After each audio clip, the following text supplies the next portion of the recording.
High, good morning. তো আমি ঘুম থেকে উঠে স্নান টান করে চলে গেছিলাম পুজো দিতে। তারপর আমি বাড়িতে পুজো দিয়ে দিয়েছিলাম, কারণ সেদিন ছিল বৃহস্পতিবার। তো বৃহস্পতিবারে আমি তারপরে স্নান টান করে পুজো দেওয়ার পর আমি খেয়ে নিয়েছিলাম চিড়ে দিয়ে, দই দিয়ে সব মেখে। তারপরে আমি ডাইরেক্টলি লাঞ্চ করলাম।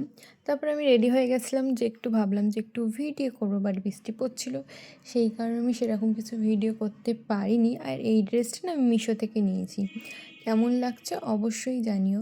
তারপর সন্ধে হয়ে গেছিলো। সন্ধে হলেই মানে বাড়িতে আর ভাল লাগে না, বাড়ি থেকে মনে হয় একটু কোথাও ঘুরতে যাই। তো সন্ধেবেলা আমি বেরিয়ে পড়লাম টোটো করে ঘুরতে যাওয়ার জন্যে, কারণ সন্ধেবেলা একটু না ঘুরলে ভাল লাগে না। তো আমি দাঁড়িয়েছিলাম, সে কতক্ষণে আসবে, সে আসে আমাকে, তারপরে আমি যাই। দেখো, তারপরে আমরা এখানে একটা জায়গায় ঘুরতে গেছিলাম, ভীষণ সুন্দর একটা জায়গা।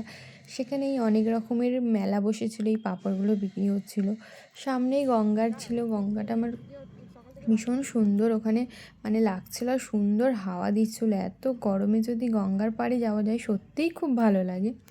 তারপর আমরা চলে গেলাম হ্যাঁ আবারও বিরিয়ানি খেতে, কারণ আমরা ভীষণ বিরিয়ানি ভালোবাসি। তো সেখানে আমরা বিরিয়ানি, দেখো আমাদের বিরিয়ানি চলেই এসে, তো আমরা বিরিয়ানি খাওয়া দাওয়া করার পর, হ্যাঁ আবারও বলছি, এখানকার বিরিয়ানি খুবই টেস্টি আর খুবই সুন্দর লাগে। তারপর আমি আমার ফেভারিট আইসক্রিম খেয়ে নিলাম, আইসক্রিম খেয়ে বাড়ি চলে এলাম। ফাইনালি আমি বাড়ি চলে এসেছি। তোমাদের যদি আমার ভিডিওটা ভালো লেগে থাকে অবশ্যই আমাকে একটা লাইক কমেন্ট আর সাবস্ক্রাইব করে দিও। দেখা হচ্ছে তোমাদের সাথে নেক্সট ব্লগে। তার জন্য কি করতে হবে, আমার চ্যানেলটাকে সাবস্ক্রাইব করে নিতে হচ্ছে। টাটা।